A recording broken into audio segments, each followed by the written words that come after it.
Free audio post-production by alphonic.com.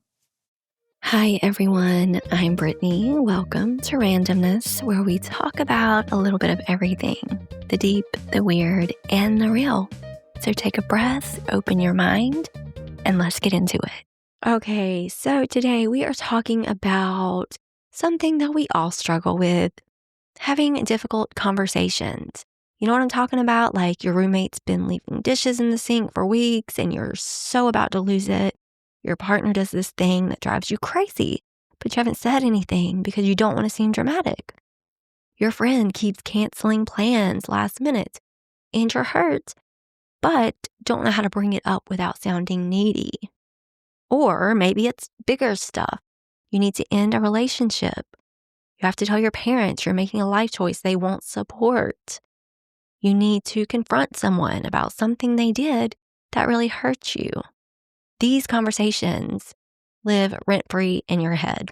You rehearse them in the shower. You script out exactly what you'll say.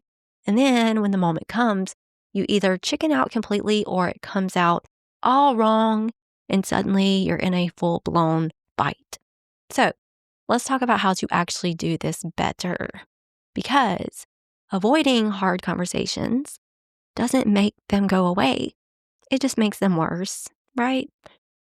So first, let's talk about why we avoid these talks in the first place. Because I think understanding this helps.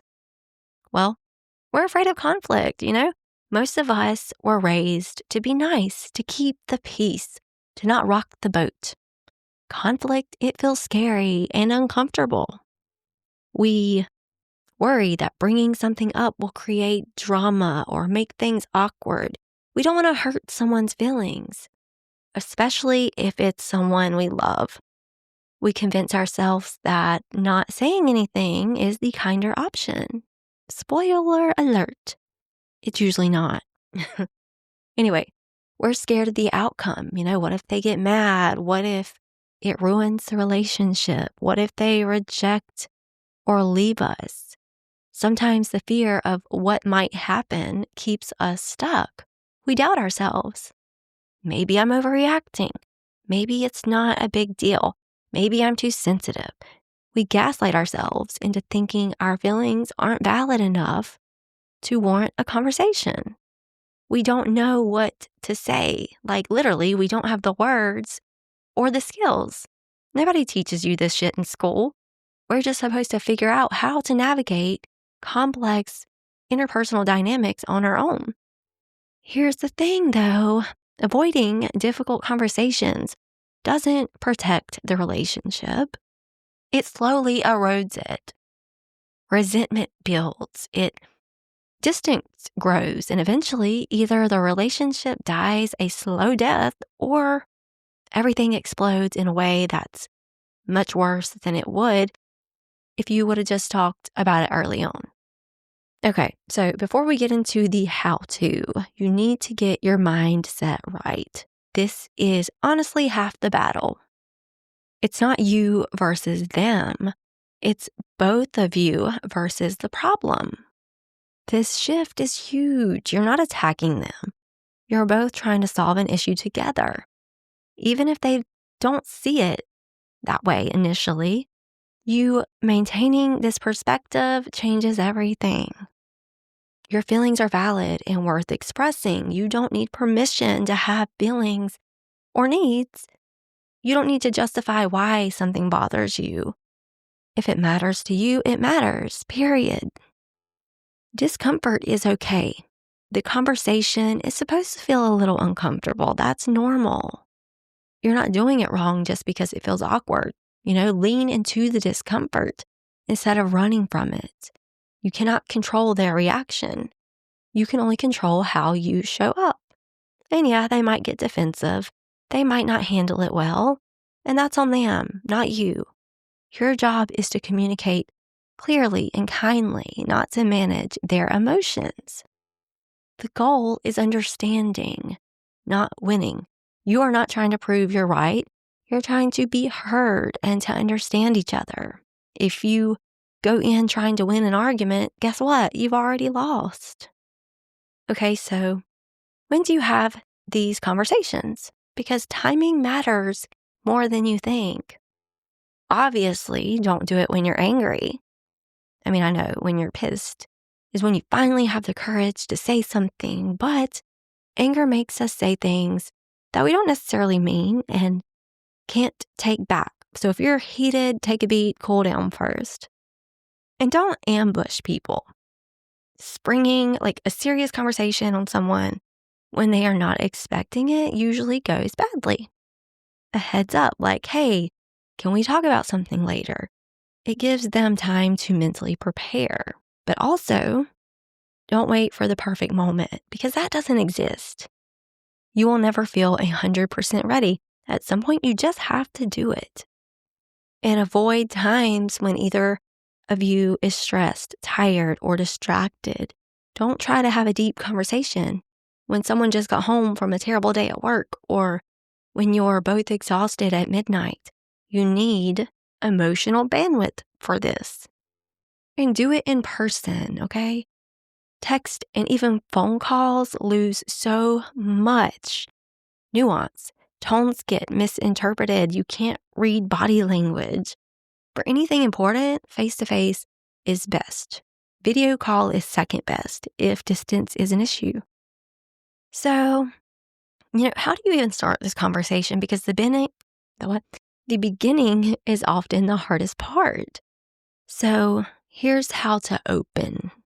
Use I statements, not you statements. I'm sure you've heard this before from me, from therapists, from anything self-help, pretty much.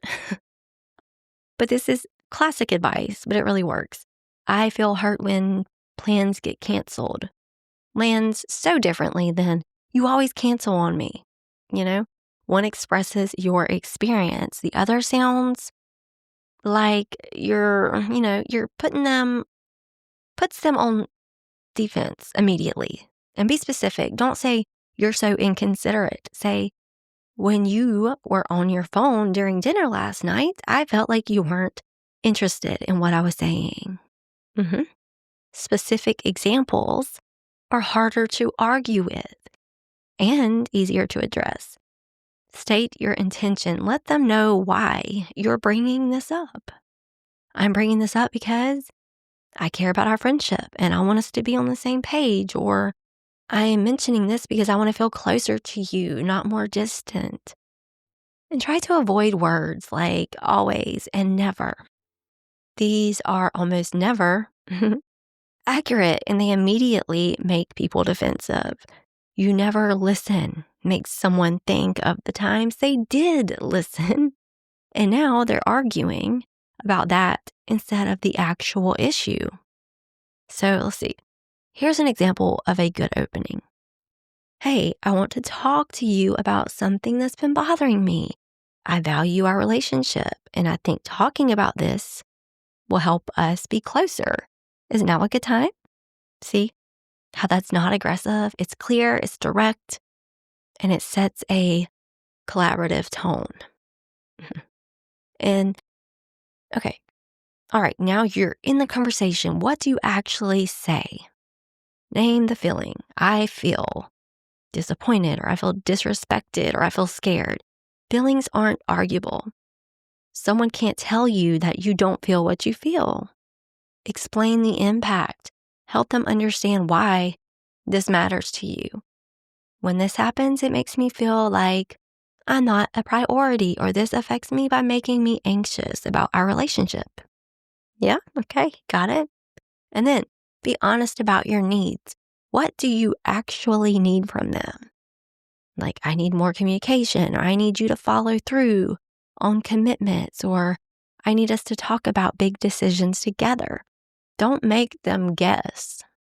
Take ownership of your part. If you contributed to the problem, acknowledge it. I realize I haven't been clear about this before, or I know I also do this sometimes. This isn't about blame, it's about honesty. And stay calm. And yeah, easier said than done, I know. But if you escalate emotionally, they will too. So take those deep breaths. If you need a minute, take it. It's okay to say, I'm getting worked up. Can we just pause for a second? And here's where most people mess up. They forget that difficult conversations require listening, not just talking. Actually listen when they respond. Don't just wait for your turn to talk. Don't be formulating your rebuttal while they're speaking. Actually hear what they are saying. Ask questions to understand, not to trap them. Like, can you help me understand why you did that? It's genuine. Why would you even do that? Is aggressive. The tone and intent matter. And you need to validate their feelings, even if you disagree. You can say, I understand why you would feel that way, without agreeing with their interpretation. Validation doesn't equal agreement. It just means you recognize their experience as real to them. Look for the nugget of truth. Even if they're being defensive or saying things you don't fully agree with, there's usually something true in there. Find it and acknowledge it. And repeat back what you heard. Okay, be like, so what I'm hearing is that you felt like I was criticizing you. Is that right?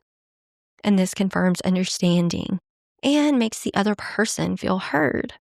And sometimes, despite your best efforts, the conversation goes sideways. So if someone gets defensive, don't match that energy. Stay calm, because getting defensive back just escalates things. You can say something like, I'm not attacking you.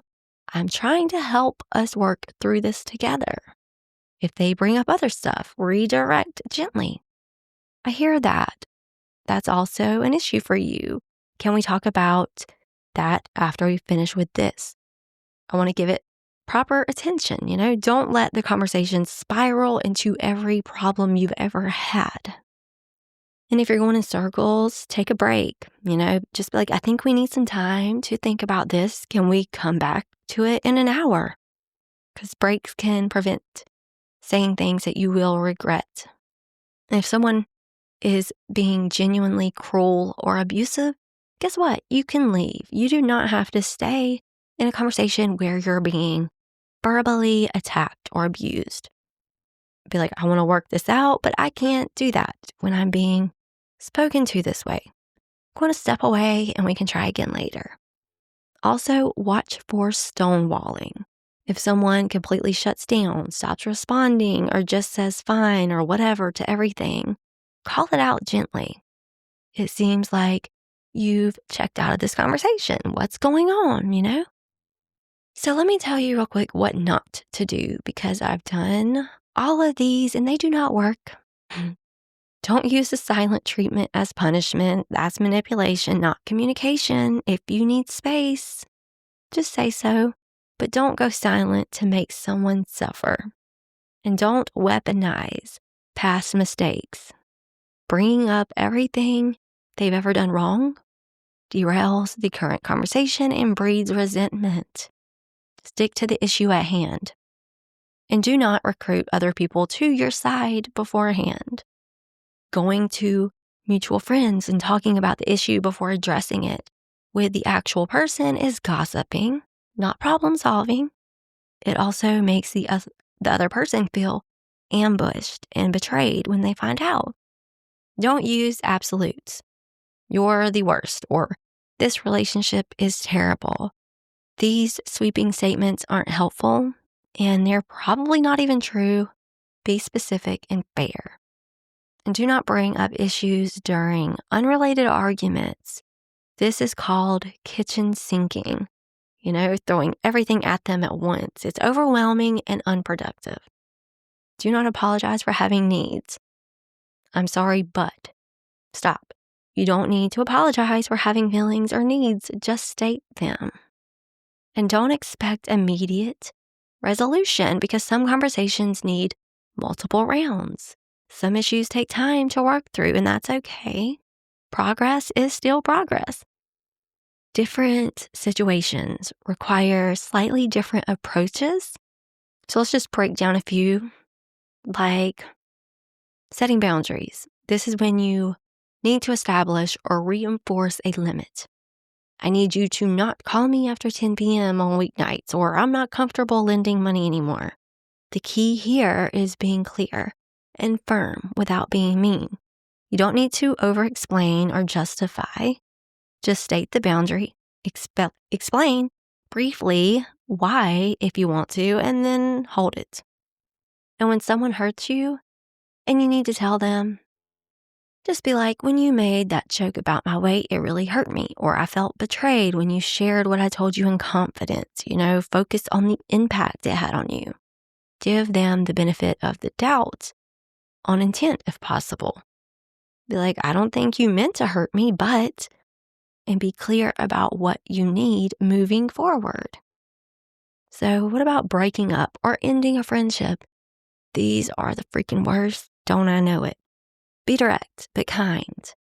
I realize this relationship isn't working for anymore, or I think we've grown in different directions and I need to step back from this friendship. But you don't owe anyone a reason about why, but you do owe them clarity. Don't leave them confused or give false hope, and don't let it become a negotiation if your mind is made up. And whether at work or in personal relationships, give critical feedback, okay? This is about helping someone improve. Lead with care. Be specific. I want to talk about something because I think it'll help you, and then be specific about the behavior and its impact. Always couple criticism with belief in the person. Like, I know you can handle this feedback because I've seen you grow before, And apologizing when you are the one who messed up. A real apology, it has 3 parts. Acknowledge what you did wrong. Express genuine remorse and commit to doing better. So, I'm sorry I canceled our plans last minute. That was inconsiderate, and I know it hurt you. I'm going to be more mindful about committing only when I'm sure I can follow through. But, guys, don't add but after your apology. Don't make excuses. Don't center yourself. Just own it and do better. Okay, so you had the talk. Now what? Give it time to settle. Both of you need to process. Don't expect everything to be magically better immediately. And follow through on what you committed to. If you said you'd work on something, actually work on it. If they said they would change something, give them space to try. Check in later, Hey, I wanted to check in about our conversation last week. How are you feeling about everything? This shows you care about the ongoing relationship, not just because, not just being heard in the moment. And forgive yourself for not doing it perfectly. You probably stumbled. You maybe said something you wish you phrased differently. That's okay. You showed up and tried. That's what matters. And notice if patterns change. If you have the same conversation 5 times and nothing changes, well, that's information, right? At some point, you have to decide if you can accept the relationship as is, or if you need to make a harder decision. Okay, and sometimes you're ready to talk and they just won't. They won't. They avoid it, shut down, refuse to engage. You cannot force someone to have a conversation they don't want to have, but you can be clear about the consequences. I need us to talk about this. If we can't, I'm going to have to make decisions about our relationship without your input. Some people need time. Give them a reasonable amount, but if someone consistently refuses to communicate about important issues, that tells you something about their capacity for relationship, and you have to decide what to do with that information. So the bottom line, here's the truth, okay? Difficult conversations are called difficult for a reason. They are uncomfortable, they're scary, they require vulnerability and courage, but they are also how relationships deepen, how problems get solved, how resentment gets cleared, how people understand each other.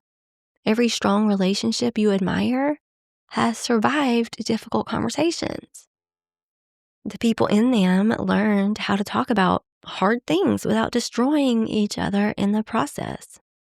You don't have to be perfect at it. You just have to be willing to try, to show up, to be honest, to listen, to care about both your needs and the other person's needs. And honestly, the more you do it, the easier it gets.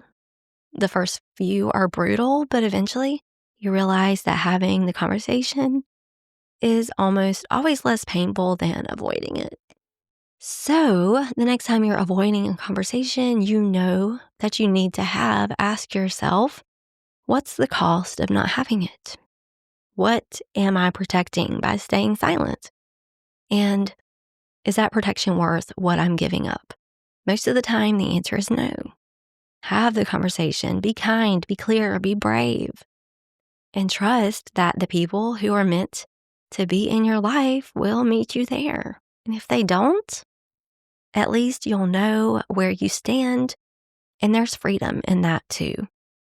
All right, guys, thanks for hanging out with me today. If this was helpful, please share it with someone who's been avoiding a hard conversation.